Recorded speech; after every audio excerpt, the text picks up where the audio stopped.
The Dodgers are at it again. This time, Teoscar Hernandez. Let's discuss on Fantasy Baseball Today in 5.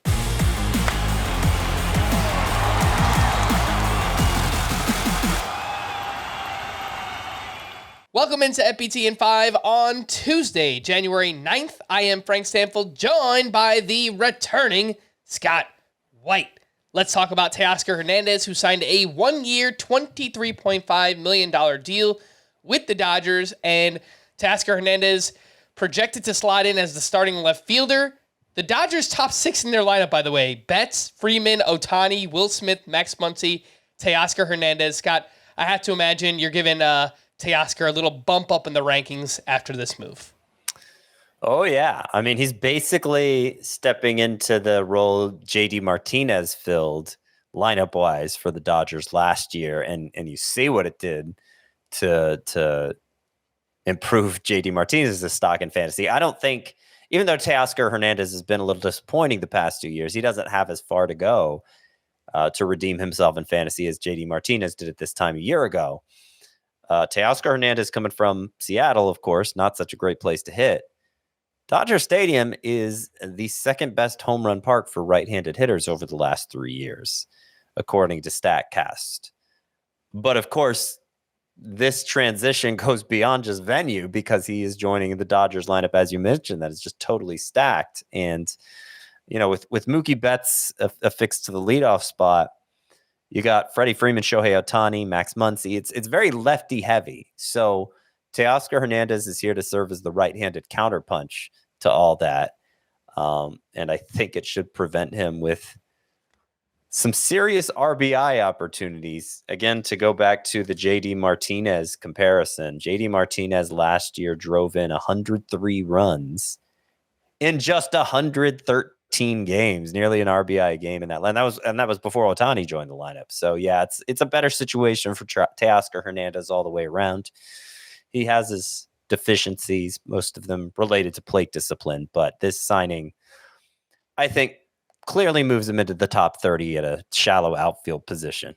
Let's slide over to the New York Mets, who signed 2 players this weekend. They signed Sean Manaea to a 2-year, $28 million deal, and Harrison Bader to a 1-year, $10.5 million deal. Scott, do either of these matter for fantasy, Manaea and Harrison Bader?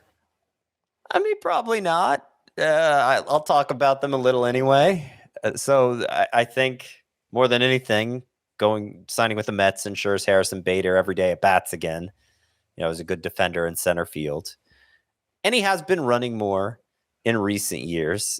So he could give you, if he stays healthy, 20 to 30 steals potentially in deeper 5 outfielder leagues. I could see Harrison Bader having some value, but you know, probably not going to be much good in batting average, home runs, you know, limited to the 10 to 15 range, again, if he stays healthy. So there just isn't a lot of upside here, and not much utility apart from deeper leagues. Manaea, look, it's going to take a lot to win me over to Manaea again. I'm not saying it's impossible. He did introduce a sweeper to his arsenal last year that got some pretty good results. I mean, he had some individual pitches there with some interesting characteristics, but the overall stat line just wasn't that impressive. And that was with him throwing mostly 2, 3, 4 innings at a time. So he could air it out a little more than in a traditional starting role. I think of Manaea as nothing more than a streamer, at least to start out next year. All right, and we had a bunch of trades that happened last Friday. I think the one of most interest for us is the Giants acquired Robbie Ray from the Mariners in exchange for Mitch Haniger and Anthony DeSclafani. Robbie Ray, a name to, I think, remember for the second half of the season, because he will be returning from Tommy John surgery. So, again, not so much in the first half, but just keep him on your radar, your watch list, maybe stash him on your IR if you can. The other 2 names, Scott, Mitch Haniger and Anthony DeSclafani to the Mariners, they could have a legit chance to make an impact on that team. What are you expecting from either Haniger or DeSclafani? I mean, I think DeSclafani's filling a swingman role. They have some young pitchers there and are going to need some innings filled at some points. But I imagine he starts out the year in the bullpen and doesn't end up having much fantasy value over the course of the year. I'm guessing Mitch Haniger doesn't have much fantasy value over the course of the year either. just given the way the last 2 years have gone for him. But in 2021, hit 39 homers for the Mariners. Probably doesn't have that kind of upside over a full season, but could be kind of a useful, cheap power bat if he does manage to stay healthy for them. And I think that's probably what Jerry DiPoto was thinking by making this trade, because otherwise it doesn't make a lot of sense to trade away Robbie Ray. I don't know. I think that was kind of a undersell on his part, and I'm excited about Robbie Ray returning midseason. I think of these three players, he'll have the most fantasy value.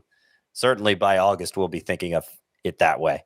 All right. For more extensive fantasy baseball coverage, listen to the Fantasy Baseball Today podcast on Spotify, Apple Podcasts, the Audacy app, or anywhere else podcasts are found. Thanks for listening to Fantasy Baseball Today in 5, and we'll be back again tomorrow. Bye-bye.